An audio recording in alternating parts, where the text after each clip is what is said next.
مساء الفل. الواحد النهارده ضيع من عمره ساعتين بالاونطه في الفاضي كده. اتفرج على مباراه الزمالك وبيراميدز. مباراه اشبه ما تكون بالمباراه الوديه، يعني خساره ان الواحد ضيع من عمره ساعتين وقعد يتفرج عليها، كان ممكن عمل حاجه افيد يعني.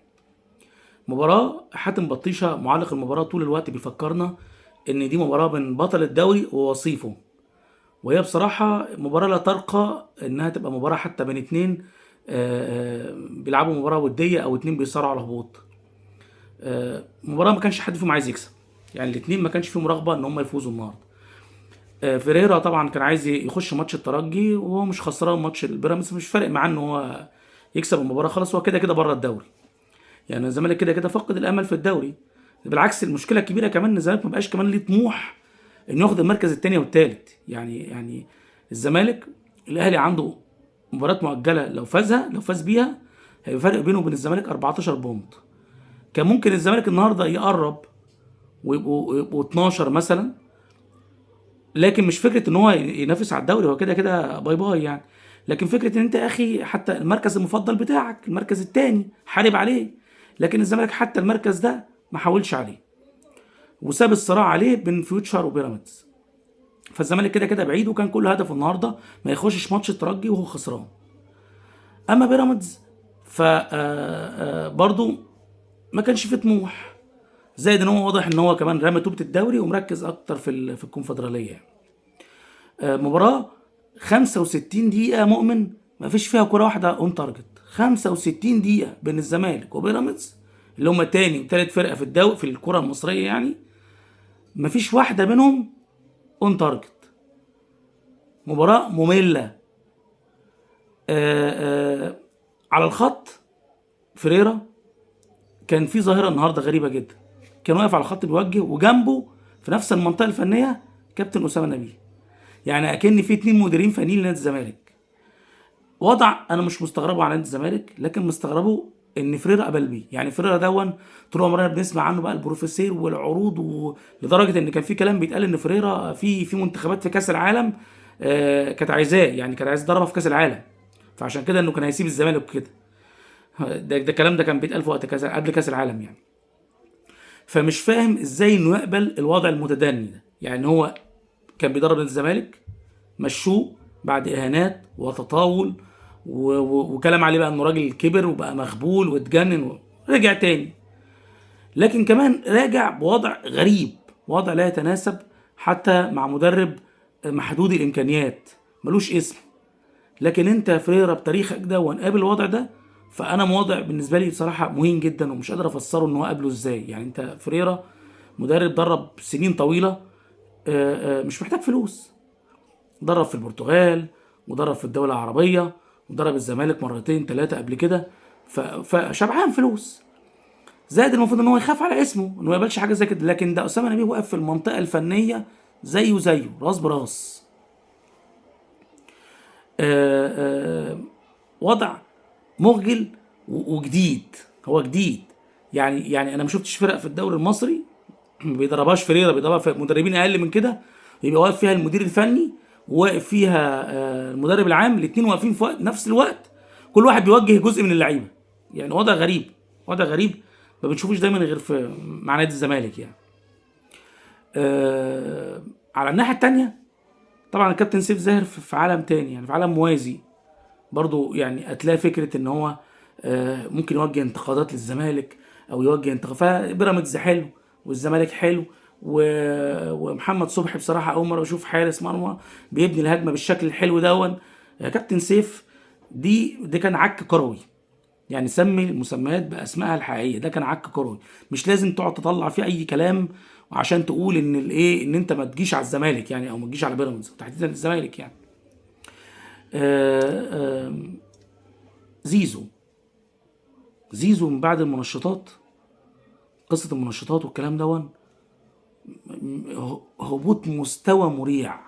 يعني ده زيزو اللي كان احسن لعيب في الدوري السنة اللي فاتت واللي قبلها، ده زيزو اللي كان شايل الفرقة على كتافه. مش هو ده خالص، دي نسخة تانية. فنسخة بتقول فعلا ان الكلام بتاع المنشطات ده يعني ايه، مفيش دخان من غير نار يعني. آه كل المباريات النهارده كانت في صالح النادي الاهلي، كلها نتائجها صبت في صالح النادي الاهلي. النادي الاهلي طبعا كان اتعادل المباراه الداخليه، فقلقنا احنا كجماهير النادي الاهلي، قلقنا على الاهلي، لكن طول ما في المنافسين دول ما لا خوف على الاهلي يعني. فيوتشر كان بيلاعب نادي الاسماعيلي، اتعادلوا 0-0، ونتيجه الزمالك مع بيراميدز 0-0 برضو ابقت الوضع كما هو عليه.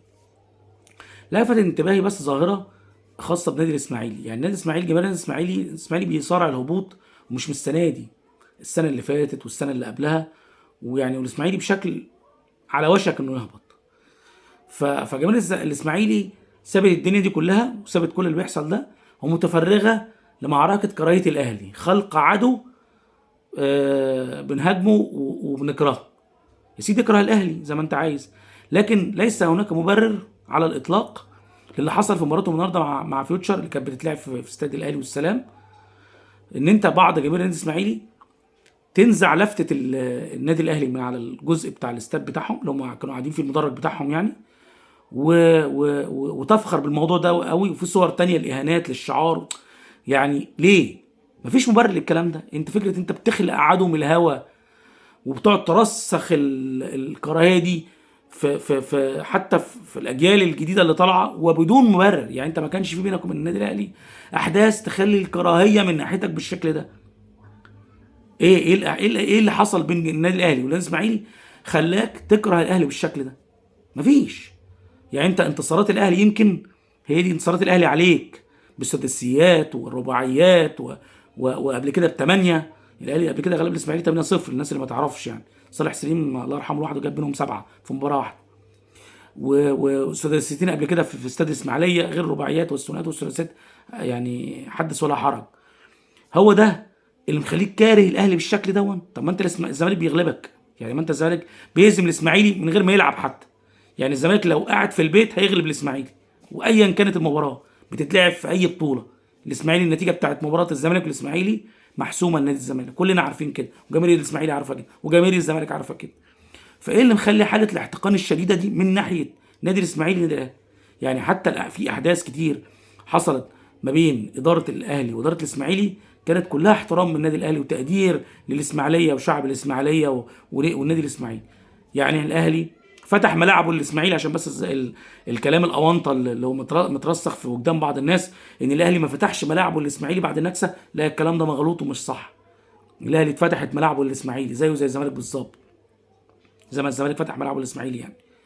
الاهلي قبل كده ايام صالح سليم الله يرحمه في نهائي كاس مصر لما المباراه كانت بالليل، اداره الاسماعيلي طلبت ان المباراه تبقى بالنهار عشان في العصر يعني، عشان خاطر الجماهير تلعب تخلص المباراه وتمشي تسافر. الكابتن صالح سليم موافق، ما كانتش قصه بطوله بالنسبه له. السنه اللي قبل اللي فاتت لما الاسماعيلي كان برضو بيصارع على الهبوط، النادي الاهلي فتح ابوابه. النادي الاسماعيلي اداره النادي الاسماعيلي كان على راسهم الكابتن علي ابو جريشه، كان ماسك تقريبا مدير الكوره او المشرف على الكوره في النادي، وقال له اقنعوا اي لاعب يروح، احنا ما عندناش مشكله ايا كان مين اللاعب. يعني اللاعب اللي هتنجح في اقناعه انه يلعب النادي الاسماعيلي عشان ينقذ الاسماعيلي من المحنه اللي هو فيها، احنا ما عندناش مشكله ان انتوا تاخدوه. فايه تاني؟ ايه بقى اللي مجزر العداوه في قلوب جماهير الاسماعيليه من ناحيه النادي الاهلي بالشكل ده؟ انت بتخلق عدو، فرحان بفكره ان انت ليك عدو وخالق عدو ليك، وايه بقى اللي هو ايه، انا بكرهه بقى يعني حتى في المباريات اللي هو مش طرف فيها. يعني ما الموضوع كله كوره، اكرهه في الملعب، اكرهه في الملعب واكسبه في الملعب. لكن انت كل مباراه بتخسر من النادي الاهلي حتى على ارضك. يعني انت كابتن بس استاذ علاء وحيد اللي هو متحسن اسم النادي الاسماعيلي، يا ريت يبقى يشوف الاحداث دي كلها عشان كل مره يطلع لنا اصل الاهلي ما بيلعبش في الاسماعيليه، اصل الاهلي ما بيلعبش، الاهلي يلعب في الاسماعيليه ازاي بحاله الكراهيه اللي موجوده دي؟ وبعدين الاهلي قبل الكلام ده لما كان بيلعب في الاسماعيليه وكان بيغلب الاسماعيلي بالسته في الاسماعيلي وبالاربعه وبالاثنين وبالثلاثه. يعني شوف كده احصائيه كده المباريات الاسماعيلي مع الاهلي، هتلاقي اكتر فريق تقريبا غلبوا الاهلي في الدوري العام هو الاسماعيلي. فيعني الاسماعيلي بالنسبه لنا ككوره على الهامش، ما يمثلناش اي حاجه.